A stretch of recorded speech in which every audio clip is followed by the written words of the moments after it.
Aviso: este vídeo tem apenas fins educacionais e históricos. Ele não promove nem glorifica Adolf Hitler, o nazismo ou qualquer forma de ódio ou violência. O conteúdo busca fornecer contexto e compreensão sobre eventos históricos. Os espectadores são incentivados a abordar o material de forma crítica e responsável. German fellow citizens and comrades, National Socialists, when, 12 years ago, the immortal Reich President von Hindenburg appointed me as the leader of the strongest party to the chancellorship, I began in the same situation as today in international affairs, facing the deliberately initiated and continued process by the Treaty of Versailles of the economic destruction and annihilation of the Democratic Republic, which led to the gradually permanent appearance of almost 7 million unemployed, 7 million on short-time work, a destroyed peasantry, a ruined trade, and a correspondingly paralyzed commercial economy. The German ports were only ship graveyards. The financial situation of the Reich threatened at any moment to collapse, not only of the state, but also of the lender and municipalities. The decisive point, however, was the following. Behind this economic methodical destruction of Germany stood the specter of Asiatic Bolshevism, just as much then as today.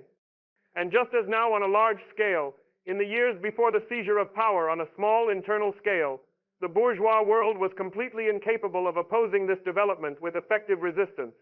Even after the collapse of 1918, people had still not realized that an old world is passing away and a new one is coming into being, that it is not a matter of supporting and artificially sustaining what had proven rotten and decayed, but that it is necessary to place what is visibly healthy in its stead. An outdated social order had collapsed, and any attempt to maintain it was doomed to fail. It was therefore no different than today on a large scale, where likewise the bourgeois states are doomed to destruction, and only clearly oriented, ideologically solidified national communities, which for many centuries have been able to survive Europe's gravest crises. Only 6 years of peace had been granted to us since January 30th, 1933. In these 6 years, enormous achievements were made, and even greater plans were conceived, so much and so mighty that it provoked the envy of our democratic, incapable environment.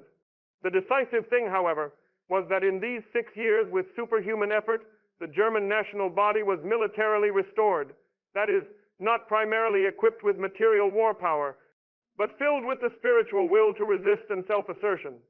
The grayish-red fate playing out today in the East, which exterminates tens and hundreds of thousands in villages, markets, the countryside, and cities, is being resisted and mastered by us with the utmost efforts, despite all setbacks and harsh trials.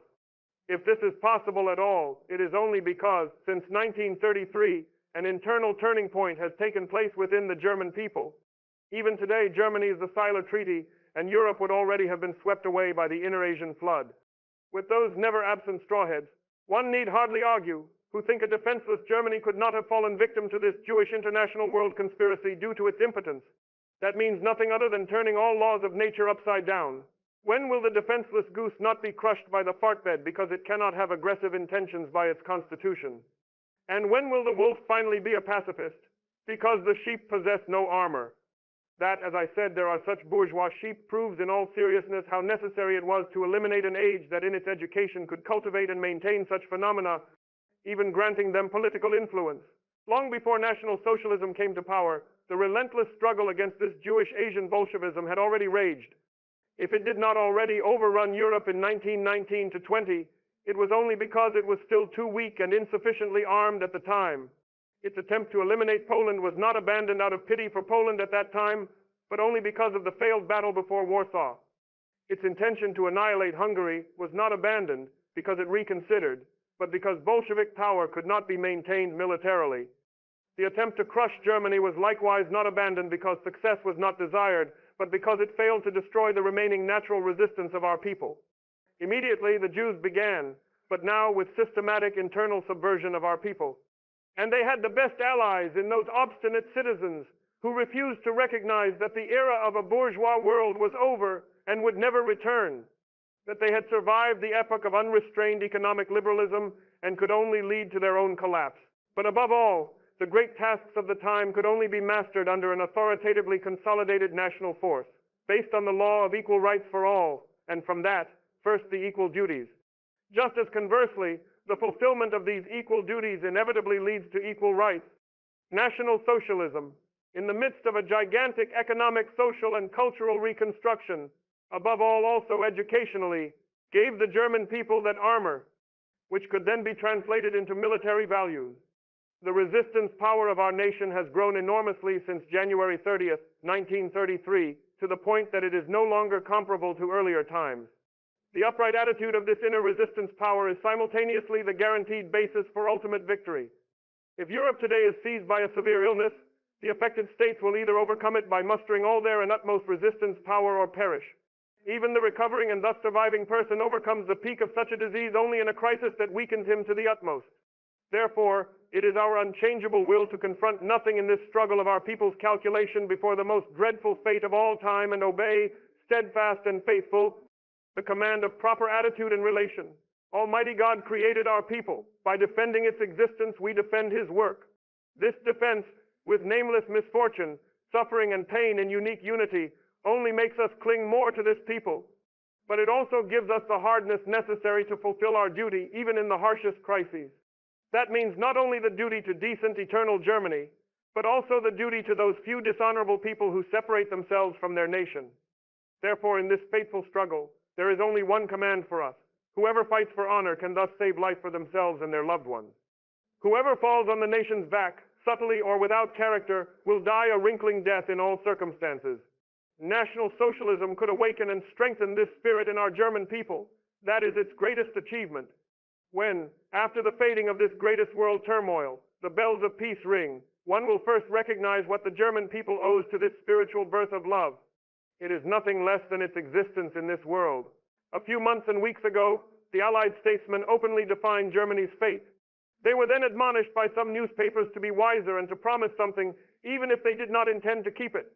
I want, in this hour, as an unyielding National Socialist and fighter for my people, to give these other statesmen assurance once and for all. Any attempt to influence National Socialist Germany by phrases presupposes a naivety that today's Germany does not know. But it is not decisive that in democracies, political activity and lying appear as inseparable allies. What matters is that every promise these statesmen give to a nation is entirely meaningless today, because they are no longer capable of fulfilling it. It is no different than if one sheep wanted to give assurance to another to protect it from a tiger. I repeat this as my prophecy. England will not only be unable to restrain Bolshevism, but its own development will inevitably continue with increasingly disruptive illness.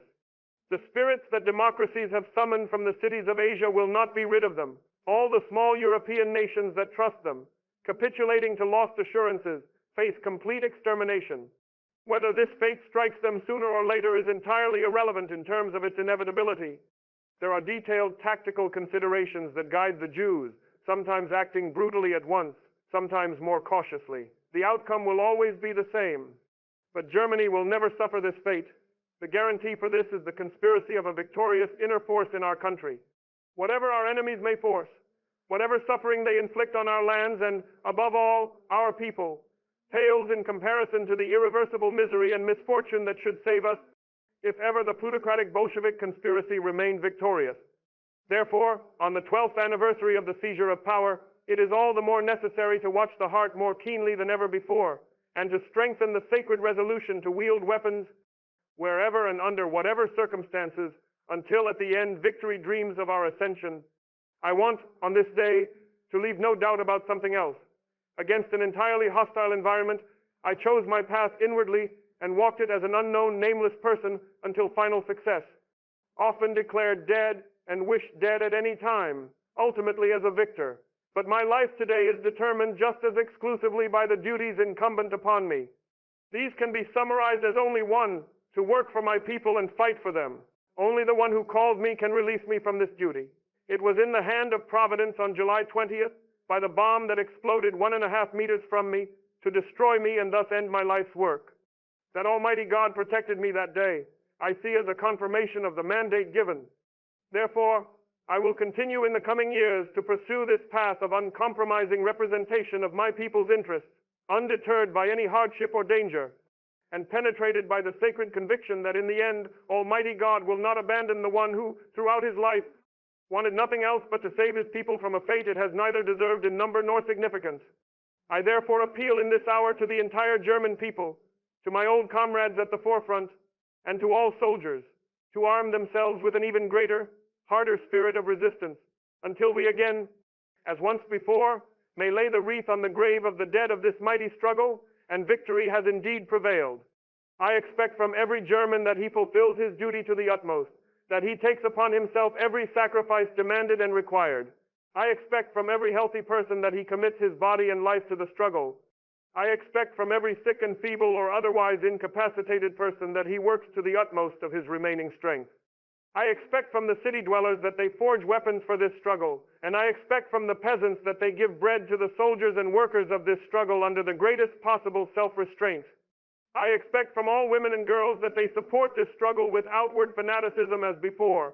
I address the German youth with particular confidence. By forming such a close-knit community, we may rightly approach Almighty God and ask for His grace and victory. For a nation cannot do more than that each one who can fight fights, each one who can work works, and all sacrifice together, driven only by one thought, to secure freedom, national honor, and thus the future of life. No matter how severe the crisis may be at this moment, it will be overcome by our independent will, our readiness to sacrifice, and our abilities. We will also survive this emergency.